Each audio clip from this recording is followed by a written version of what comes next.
The big game's coming. No, I'm not talking about the Super Bowl, I mean Valentine's Day. Every year at the end of the summer, millions of people around the world look for potential suitors and suitresses to shack up with over the fall and winter months. As the weeks go by, roster cuts get made, and if you play your cards right, you might just make it through the holidays and into January. And that's when you have to get into playoff mentality. Am I ready to crown a champion on February 14th? Or do I just want to blow up the entire team and start over next season?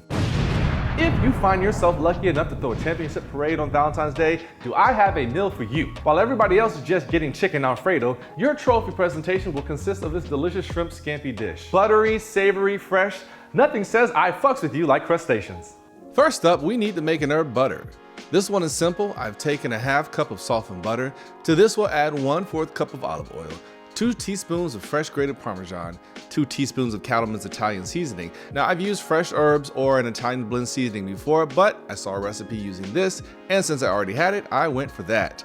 Lastly, we'll need to microplane 2 cloves of garlic. We're doing that here because the more you break down garlic, the stronger the flavor. So don't settle for mincing here. Give it all a mix and then set it in the fridge, and this butter will be used for our bread later on.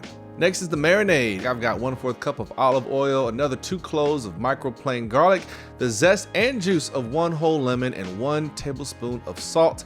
I'm using the Jacobsen Black Garlic Salt, but if you want to, you can use regular salt as well.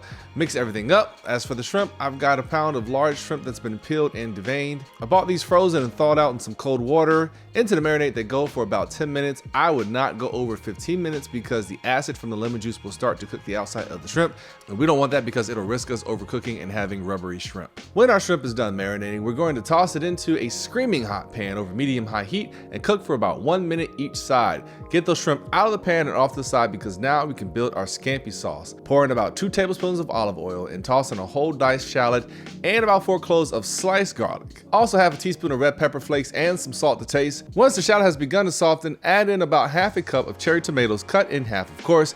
Cook until they begin to blister. We'll then deglaze with the juice of 1 whole lemon and a little less than a cup of pinot grigio here. That's right, Poor Choices is back and we're cooking with wine today. Allow this to reduce until the liquid is almost done. This is the perfect time to throw your noodles into a pot of water with some chicken broth or just regular salted water. I'm using linguine today, but you can use spaghetti, angel hair, fettuccine, whatever you want. Once our liquid has reduced, we'll kill the heat and throw in half a cup of unsalted butter. Begin to stir until a nice velvety sauce begins to form. Hopefully your pasta has almost finished. Normally I take the pasta out just before done, like 8 minutes in, and finish it in the sauce.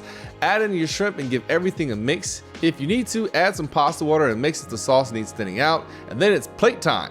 Twirl your pasta around a fork and place it into a bowl. Make sure some shrimp get in there and then top with the fresh grated parmesan and some fresh chopped parsley for color. And then realize you forgot to do the bread that you made the butter for earlier, but that's okay because it takes like 5 seconds. Get a fresh pan over medium heat. Spread some of that butter we made earlier onto slices of Italian bread and then plop it into the already hot pan on one side for about 1 minute and then check for browning. While it's face down, you can butter the other side so that way when the side down finishes, you can immediately flip and toast the other side as well. And there you have it, a complete meal along with some Pinot Grigio to impress your championship date.